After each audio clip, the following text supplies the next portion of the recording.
Welcome everybody to the Social Shogun podcast. This is going to be every single week. We're going to be going into our favorite things and tips that have been happening in the world of social media to maybe help you if you're a brand, help your kind of appearance on social media or anything like that. So best way to stay up to date with this stuff is to like and follow us and let us know down below how we're doing, if we've helped you or if we haven't helped you. But the way it's going to work is every week we're going to go into different topics, different trends, and talk about exactly what we think is happening in the world of social media. So my name is George, and we have Freddie. We have Amy. Awesome. We are the Shogun team. And like I said, we're going to be going into industry news as a topic, weekly trends as a topic, and creator highlights. So a creator that I think has done something really cool or is funny that week. So hopefully we're going to be going into a lot of different things that could, as I say, help you, or maybe you just find it interesting. So episode 1, welcome. Let's get stuck into industry news from Freddie. Thanks for the handover, George. My pleasure. The first thing I want to highlight, right, is Snapchat. And when I personally think of social media, I'm guilty of, I almost think about, it's almost like a WhatsApp for me personally, right? But in Q1, they added 13 million to their daily users. So they've got 332 million daily users now. But for a brand, I feel like it's almost underappreciated because we say TikTok, Twitter, Instagram, all these, Facebook, you know, but no one says, oh yeah, have you thought about Snapchat? No, they don't. And there's a massive market there for Gen Z in particular, where, you know, 34% of all Gen Z users use the platform to communicate with their friends. And you think, okay, that's just communicating. What's that got to do with my brand? Yep. But there's such features as subscriptions. Yep. I personally have a range where they're from creators to businesses, which each day I sit and I go through. But what's your guys' thoughts on Snapchat as a platform? Yeah, no, you're right in that it's quite different to the other social media platforms in that it's very chatty. You know, people use it to chat to each other as opposed to consume content. You know, like if you go, okay, I'm going to consume some content or look at some photos and videos, you don't really go onto Snapchat. Mm-hmm. You go into YouTube or Instagram or TikTok or something like that. So yeah, maybe there is something else that can be done for brands, but in a kind of sneaky way. I think it's changed hugely, Snapchat, you know, because when it started out, you could only send a photo to someone. Now you can make a group chat. You can send someone a message. Snap maps. Yeah, maps, see where someone is. And, you know, brands are jumping onto this now and you can get these subscriptions. So like, I think I'm subscribed to the Daily Mail and the Sun. You know, you can go on there. When Snapchat first existed, you couldn't go on Snapchat to look at the news. Now you can go on Snapchat without even having the Daily Mail or the Sun downloaded, and you get the biggest headlines of the day. So it's a great platform for brands to jump on. Even if it's like an ad or just anything, you can see their brand, and you know it's promoting them, and anyone can subscribe to it. So I think it's great. Yeah, it is just one swipe away as well. If you think of the Snapchat screen, there's the chat screen swipe, the friends screen swipe, the map screen swipe, and then you've got all these subscriptions. You've got all that content. It's and definitely it is just changed, hasn't it? A lot from, you know, you used to be able to see who your best friends were. It's evolved a lot from then to the sense of like, I think that's why so many people are downloading it now and joining Snapchat, because it's not just a site where I think it was quite really for, you know, like teenagers and stuff like that, where they can just send photos to each other, but it's really developed. And I think that's why a lot more people are jumping on that app now. I feel like it's grown up a bit. It was like, definitely, with the best friends thing, it was like, who's your best friend on Snapchat? And now it's like, as you say, I'm subscribed to the Sun, and it's key bite-sized information. Yeah. And linking in with what you said, you're just like, tap. Oh, yeah, it's so easy to consume. I think that they're using it really effectively. I also like some creators I follow on there as well, and it's really good. And they share like interactions with their followers onto their stories. So yeah, who do you follow on Snapchat? I follow Chunks. Shout out Chunks. He's brilliant. Yeah. He's brilliant. Some of like the Geordie Shore people, but also loads of YouTubers as well. Yeah, it's all people that can just jump on from YouTube to Snapchat to TikTok. Yeah, it's so easy. They just go, hey, like this is what's happening. I'm on a shoot. Chunks always does loads when he's on a shoot. Like with football and stuff like that. So I find that really interesting.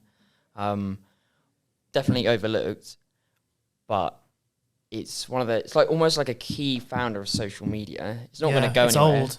it's there. Yeah. It's one of the. I think if it didn't develop as well, a lot of it would have gone downhill, and it would have just been left in like one of those little social media that just gets left in the corner and no one's going to download. Like but where it's Bebo. developed, like Bebo, Google Plus. where it's developed now, more people are jumping onto it. Yeah, you're right. And there are some brands, I don't know if you can call it a brand, but one that comes to mind for me is Know Your Meme, like I said earlier. So Know Your Meme has a good Snapchat profile in that whatever is trending, whatever the latest kind of meme is of the week, you can just go onto the Snapchat account for Know Your Meme.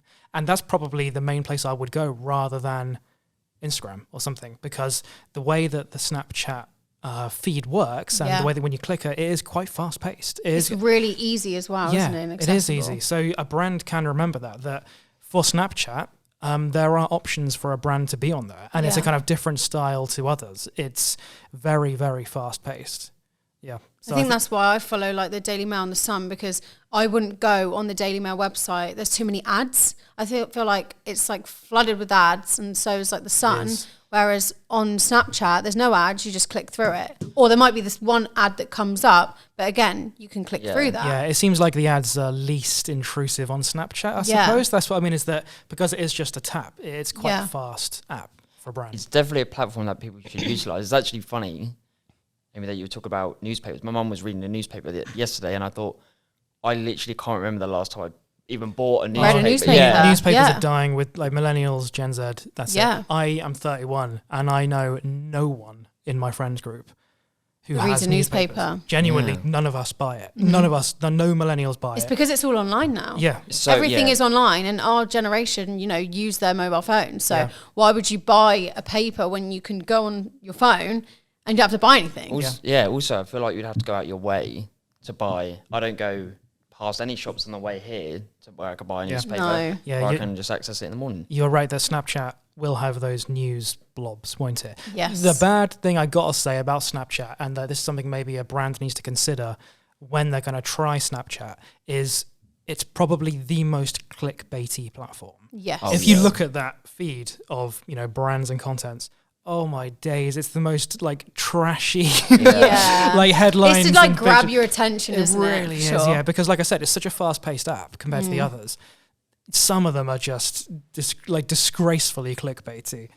So that's just something a brand needs to keep in mind if they're going to try Snapchat, I suppose. I always click on those ones though. Yeah, totally. No shame. I think that's why it's so good for newspapers and stuff like that, because it's headlines, it's headlines, and you just want to click on it, and you're like, oh, that's a cool headline. Also, they always have like a swipe up to our website, so it's an extra funnel to get website traffic as well. It is. I suppose that's, if you're a brand trying out Snapchat, you've got to aim for headlines. That's the thing, because you're competing with the news a lot more on Snapchat versus other platforms, aren't you?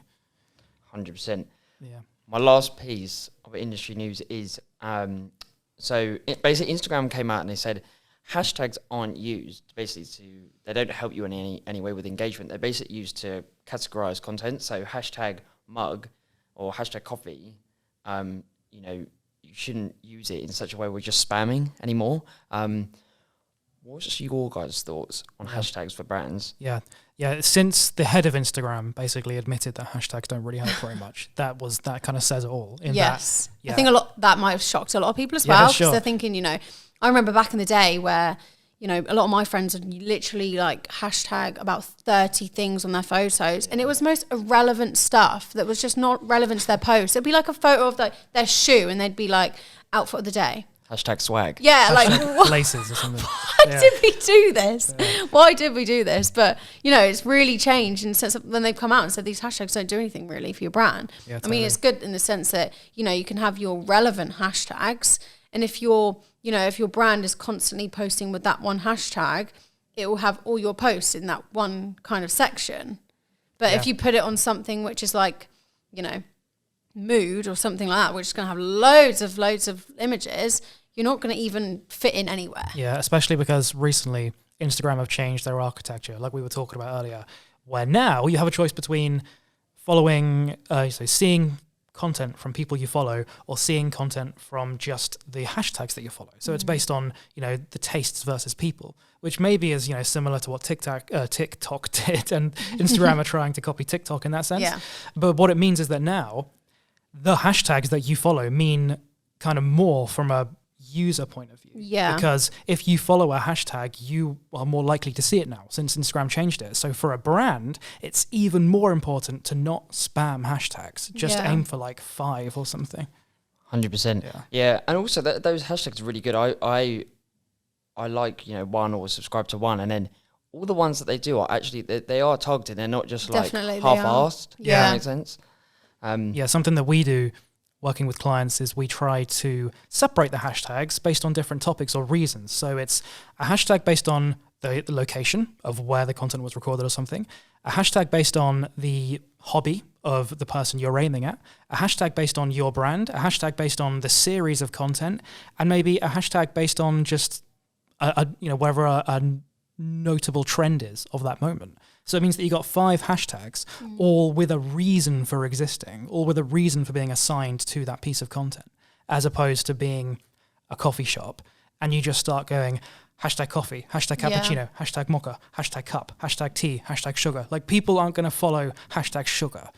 Like, if you think about it like that. Who's searching that? Yeah, who's searching for hashtag sugar? Hashtag sugar. Or whatever. Like, but that's what some brands feel like they have to do, is they have to just spam 30 different, 50 It's different also developed hashtags. in the way that, when you used to go on Instagram, you used to look at all your people, like, who you follow, and, you scroll through, and then you get to a point where you're like, oh, okay, I've seen all this. Yeah. And Instagram have developed it now. So if you're scrolling through and you've seen all your posts, it will then start coming up with, oh, you're up to date. And then it will start coming up with the posts which are, recommended for you, which is based on like your hashtags and stuff like that. So, brands who maybe you're not following, they will come up in that. And if someone who you might be following doesn't post a lot, you're like, actually, I'm going to unfollow them, but I'm going to follow this brand because they come up on your feed.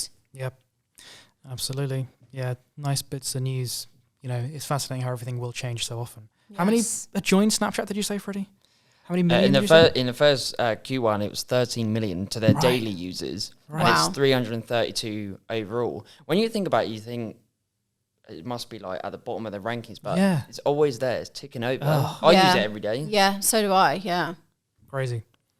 Yeah, that's fascinating stuff. What about the weekly trends, Amy? What have you noticed this week? What's been happening? It changes every week, as we know this. Social media literally changes. It's every day, really. So Sure.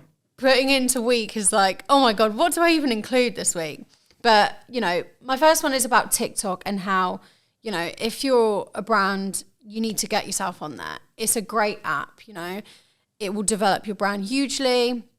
And one person, it's crazy how I'm even saying this because it's just so weird. So there's a girl on TikTok at the moment called Katey Lorrel. So basically, she posted a TikTok. I think she was maybe like filming her outfit or something like that. So she walks away from the camera and she whacks her hip on like the corner of her bed, and she's like, ow. So she makes this weird noise, right? Anyway, people are now jumping onto this and, clip what I think it's, you can create a video. What is it? You can It's like collaborate. You can collaborate with them, duetting. and they're creating these sounds so that it'll be like a song and then her little ow included in it. And it's just absolutely crazy, like you wouldn't think that this slight tiny thing, like years and years ago, we would have thought that's never going to go viral. Like what are you even on about? You still think that now? Exactly. Yeah. You still think that now. But, there's 67,000 videos being made from this one post. And it's not just, it is just regular, TikTok accounts. I think one I saw today was, like the Minions movie. Yeah. They've collaborated with it. And like, What? It's big artists that are like putting their songs with it. And you're thinking, I didn't know that. yeah, like how has this jumped onto that? TikTok's a brand where anything can go viral. Anything can go viral. And I think it's just a great app for that. I find it almost the simple stuff, like you said, like she just bashed her hip. That's goes it. viral. And it's just really strange where It is. you would, years ago, you'd be like, well, this wouldn't go viral. But that's the magic of it. Yeah. Do you think that there's the potential for some brands to jump on that trend? The sound, like, is there potential for any brand to do that? I don't know. Would you have to have a specific brand to do that? I don't think so. don't know. Because maybe like, say for instance, if you were, I don't know, like an electrical company, you could collaborate with it as if like you're getting an electric shock or something like that. Yeah, Yeah, the you're pool right. guy. You can The imagine. pool guy, Yeah. anyone can jump onto this trend. Yeah. And I think that's where it's so good for brands. If they jump onto a trending sound, you know, that could make their company grow, because as soon as it gets on the For You page, it's just going to go. Yeah, you need to aim as well. A brand trying to jump on that trend is they would be aiming for that audience as well. Yeah. So a brand can aim to jump on that trend of the silly noise that she makes. It's just that it would need to be in a way that, you know, relates to its kind You've of. got to tailor the content, Yeah, and a brand, you know, that if they have a marketing budget, they need to think, okay, how much time and effort and money am I going to put into recording a TikTok? If it's aiming at the wrong audience, they won't say yes to that. Whereas if it's a brand that's aiming at the audience, seeing these trends, then that'd be perfect. Yeah. Whereas these random people just in their houses, just like recording themselves singing, and they're getting like millions of views off it, and it's just crazy. Like it's just a brilliant app for something like that. Yeah. Another thing which I've spotted this week is it's on Twitter and TikTok, so 2 social media platforms.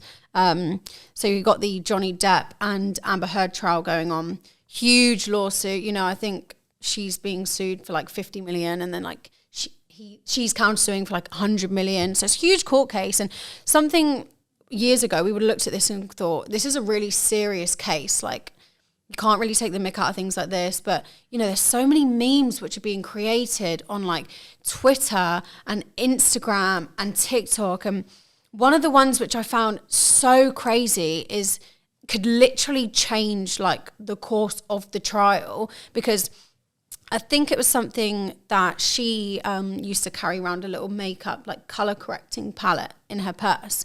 Anyway, she said it was from this company. I think it was called Milani Cosmetics.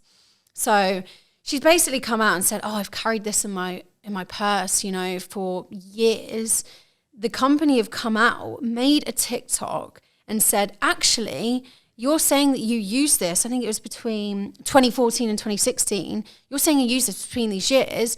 The company have come out and said, actually, we didn't like have this product until December 2017. So basically saying you're lying. And you know, this is something which could completely change a case. Yeah. And it's on TikTok. I love how they've gone to social. Yeah, that's going to ask. Did they make a TikTok? Yeah, to they announce made it. That? That's so they crazy. made it. So I think their TikTok's on their account. You know, they get like 300,000 like views. This TikTok's on like 5 million views, and it's got like 1 million likes. Don't you find it strange how it used to be? Oh yeah, we'll do a press release. Yeah. Oh, now I'm just going to do a TikTok about. You can go on TikTok as well and watch the trial live. It's being streamed live on ABC News. That is. Yeah, I've seen the YouTube videos about it. Yeah. But for some reason it being on TikTok, because TikTok feels so much more kind of casual than Yes. YouTube. The idea of watching the TikTok live stream of a trial about, you know, such a horrible thing is crazy, isn't it? You would have That's thought it would have 2022. just never happened. But, you know, social media, these different, you know, even TV corporations are jumping on these social media platforms because they know they're going to get views. You know, you can scroll through TikTok and 1 minute you can see a dog, the next minute you can see a court case. It's just so different. Like, that is why I think any brand should jump on it, because if you get on that For You page, people are gonna see it. Like you spoke about a couple of weeks ago, the pool guy, you know, no one would have followed him. Also, what I find interesting, right, is I have no interest in pool cleaning. No. I don't do it in my spare time. I don't own a pool. But I am just so obsessed with I'm this so guy. obsessed with it. I think it's so intriguing. You know, he does these, it's ASMR where he's like just opening like the pool chemicals. And I just find myself like watching them like, I love it. And he's like raking the leaves at the bottom, like, that is content. Yeah. It's so, do you know what? And he must have got like so many cameras that can go underwater and stuff like that, just so it can, you know, increase his content, increase the views and stuff. It's great. I saw the other day someone had requested like this thing, he puts it in, he opens it up, it's like this powder. Yes. And they were like, please do an underwater one of just opening this packet. And it had like 300,000 views. It's just and crazy. It's opening a packet underwater. Yep. It's just so good for someone who might have not many people have pools, you know, so it's a very, you know, it's a small business as such, because there's only so many people who have pools in this country. But he's now, you know, connecting with so many different people just through TikTok. He's probably connecting with people who live in America. Like, All it's over the crazy. world. It's absolutely crazy. Remember, if you are enjoying the Shogun Social Podcast, then please like and follow and tell us below what do you find most interesting so far. Now it's time for my little creator highlight of the week. So for this one of my favorite creators that is an example of someone that kind of keeps on going and keeps releasing stuff despite not huge growth is a YouTuber called Reckless Ben. Do you guys know Reckless Ben? No. I've not heard of Reckless Ben. Okay, no. Reckless Ben. He's not huge. He's big. He's got about 130,000 subscribers. So which that is is big, quite that's quite big, yeah. But it's not. I mean, 1 million plus is like the huge kind of thing. It's like you said earlier, like you can put 130,000 people in a room and you'd be like, what? This is so many people. Totally. So yeah, that's loads. Yeah, well, with Reckless Ben, he's this very funny. I don't know how to describe his content other than it's kind of like a vlog, but he only does really crazy things. Mm-hmm. But his style, well, let me just explain what he does. So he will do these kind of really clickbaity headlines and thumbnails, but he actually does it. He actually does the thing. So it'll be things like climbing to the top of some skyscraper near where he lives, or like putting his face on a billboard in LA or something like this. But the thing that makes Reckless Ben so interesting, as opposed to any other random vlogger or something that does these things, is Reckless Ben has a style where he has completely embraced the idea of staged. So, you know, you're watching content sometimes and you go, that's staged. Mm-hmm. And whatever it is, a video, you go, no, that's obviously most staged. content is staged Yeah, nowadays. no, you know? I'll tell you what I see at the moment is I see a lot of, I watch like vlogging, and they go like unlimited shopping challenge. And I think a high percentage of what I watch, they probably just take it straight back in and return it. Oh, yeah. Well, it's ridiculous, isn't it? That you're seeing the staged things. The worst thing is that like there'll be comments supporting it. Like you go, what? Oh, this is obviously staged. Well, this video is mental. But with Reckless Ben, he is so amazing because he has embraced the idea that you never know if anything he does is real, because it's all just so crazy. It's all so weird. And it's... So you watch his videos back and you're like, did he actually do this? Yeah. Or is this like kind of photoshopped or something like that? But it's to the extent where it doesn't matter. Like that's the point of the video. You watch it and you go, this is so crazy. And he's just straight up saying how crazy it is. That the value of the video is not it being real. The value of the video is that it's crazy. He does things like, he was actually on the Go Big show in America, which is the show in America. We don't have it in here. It's like, I think it's like Britain's Got Talent or America's Got Talent, but it's called the Go Big show. And it's really big. It's got a bunch of big American celebrities on. Like judges? Judges. Oh, okay. Yeah. So there's like big judges on it. I've forgotten who was on it. Oh, I think Snoop Dogg was one of the judges. Oh my like God. one of the regular judges. So it's like, it's big. I need to watch that in my lunch. Yeah, totally, yeah. Well, he went on it because he's kind of, you know, quite an athletic guy and he can do these flips on like ropes and stuff. When he went on that, he wore spy glasses with a camera. Right. So he could film all the backstage stuff at the Go Big show. Right. He then did a YouTube series where he was getting sued by TBS for like uploading the footage of the backstage. Wow. Now you think to yourself, okay, is that real? Is he actually getting sued? Yeah. Or is he? But the videos become such nonsense that it doesn't matter if it's real because they're just ridiculous. So he spends ages like talking to the receptionist at TBS, like a good 5 minutes, talking about like how her day was or something. And then the final 10 seconds, legit, like 10 seconds of the video will be about like the actual suing. Where did you see what I mean? Yeah, like where you go, I don't even know if the suing thing is real. Yes. Doesn't matter because the rest of the video is just hilarious. And he does these things like that. Like in one of them, he creates it and edits it like it's so huge, like it's a battle with this battle music, and he's like talking on the phone with lawyers, and it's probably just his mate in the other room. Yeah. You know? It's so much funny stuff like that. It was like a legit 5-episode kind of like series that he did. But that's how they like, you know, make money off these videos, is because, you know, like you mentioned to me, the longer you watch these YouTube videos is, you know, how, you know, they make their money. Totally. Also, you get sucked into the story. Exactly. So you want to watch the whole video. Yeah. Totally, yeah. And every new episode, it was earlier this year, I think, last year actually, I think. Every new episode has a new kind of epiphany. Like, oh my God, guys, this week the TBS lawyers told me this. And it would be like some crazy new thing. But like he spends like 90% of the video doing something else. Yeah. And it's just the last 5 minutes. I'll tell you who does that as well. But they actually like show you the court papers is Ali Law. Okay. It is like he's like, yeah, I'm getting sued. I might go to jail. And he's just having a photo with it. Like, he's just like recording it. So it's the most normal thing. Yeah. But I've watched like all his channel just because he's like so transparent. That's crazy. Yeah. Well, that's like Reckless Ben. I think Reckless Ben is the kind of guy where he is now like post fake. I guess that's the phrase. It doesn't even matter because it's just kind of crazy.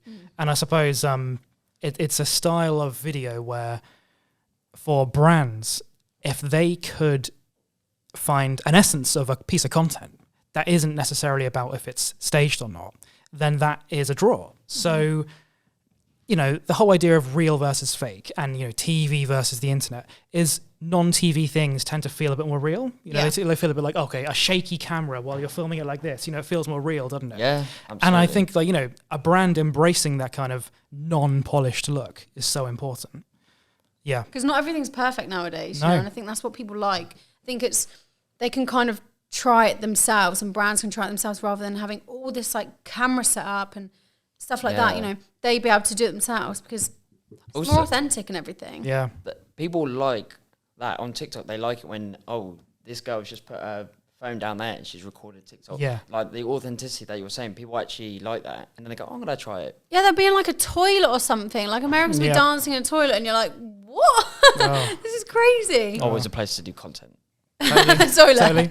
Yeah, so that was my creator highlight. Absolutely recommend Reckless Ben. Hilarious. And he does a video every week or two, and they're only like 5 minutes, absolutely. Oh, they're quite short then. Yeah, absolutely. He did a hilarious one where he went to an art gallery, sellotaped or duct taped a banana to the wall, and then people were walking past like, Well, that looks good. That's brilliant. But this is like classic Reckless Ben, right? He then, in the next episode, did like a follow-up where someone tried to take a photo of the banana and make an NFT out of it. Oh my God. So then that became this like journey where he was trying to find this guy who took the illegal photo. Oh, it's so good. It's like, it just shows there's still good creators out there. That's so good as well because he's using, stuff which happens in one video to create more content, which Yeah. more people are going to watch because it's happened in the video before. Like, it's like a whole big journey. It is. And like I said, you watch it and you're going, is this real? But then you go, or is that just his friend sticking on? Yeah. But it doesn't matter because what you're seeing is just so hilarious and weird. You want to watch it anyway. Yeah. Like he always ends a video with like, I guess the main thing I learned was, and then it cuts.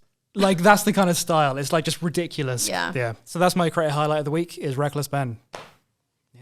So now we've done all our 3 little topics. Wanted to know, is there anything else that has been on your mind about social media? Like we called it hot takes.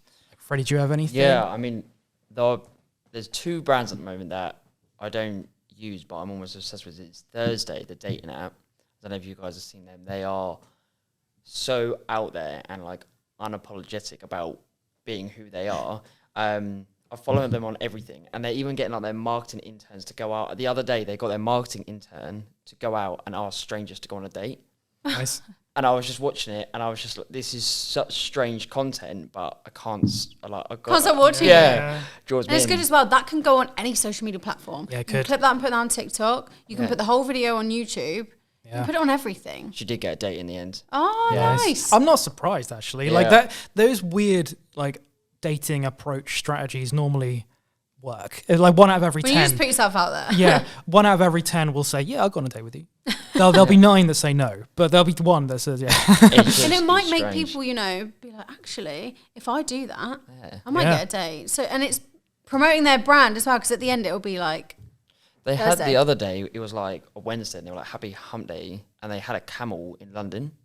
Wow. oh my, I think I saw And this it went now. viral because some people were like, "Oh, I'm not sure how I feel about this." Yes. But I was like, one, where'd you get a camel from? Where'd you rent this camel from? Fair Google, question. like, how do I hire a camel? Rentacamel.com. But, the other brand as well is AU Vodka. But I love them because their launch marketing campaigns, they always get a celeb. So they did one, it was Watermelon, I think, their new one they're launching. And they had Professor Green because it's like this vibrant green. But I always think they've done it with gigs and a range of other celebrities. But I just think they've almost gone from nothing to a hero in their industry. Right. because they go, I've seen all the rappers, they have all the gold bottles. Yeah. And it's like a symbolism of wealth, but also success. I think they do it really well as well. You know, they don't just pick these big influencers on like any social media platform. They pick an influencer like Progress Green. And, you know, you don't really hear about him in the limelight a lot anymore. Maybe a couple of years ago, but you would have thought that maybe they'd choose someone different, but they're choosing someone who maybe isn't in the limelight anymore as such. Sure. But everyone knows them. Everyone knows them. It's like if they chose like N-Dubs or something. Like everyone would know who they are. That would be brilliant. Yeah. N-Dubs guys. Yeah, hit them up. Would it be brilliant? I feel like it would, because everyone would be like, what is happening? And it would just get people talking about their brand, which is what they want. What they want to do. I feel like they're just going to rip off this idea now. Yeah. Like, this was my idea, guys. Yeah. Be picky with influencers. Yes, definitely. Moral of the story. Yeah. I suppose my little hot take of the week, I suppose, if we're calling it that. Is that a good name for this hot take? Let us know in the comments, please, because I don't know. But my little hot take is just the strange idea that we've got something so serious happening in the Johnny Depp court case. And I don't think I've read more than one news story about it, but I've seen so many memes about it that I've just kind of learnt what's going on. Now, of course, I don't immediately take any silly joke as fact. Obviously, it's a joke. I won't look at a meme and go... Everyone has their own opinions, don't they? Yeah. That's the thing with social media. Yeah, I won't look at one post and go, oh, so that's what happened. Like, no, I'm going to I'm going to read upon the news. You know, I'm going to seek out facts before I do. But it's just crazy that in 2022... something that involves mainstream people and actors and things like this. So even if it's so serious, like basically a crime court case that they're dealing with, can be spread around with the most ridiculous, hilarious jokes. You know, it's just crazy. And you can get like the two different sides of the case where, you know, you get some people on social media, more on mine, because I think the algorithm on my TikTok is more for Johnny Depp. So I see a lot of stuff on his side, but... you know, there's probably some other people out there who's got the, you know, the Amber Heard side of the case. Yeah, that's true. It's just so different. Crazy. Also, it's everywhere, but like I always think, what about their privacy? Like it must be so. Obviously, there's loads going on. I'm sure they don't sit on TikTok, but it's everywhere.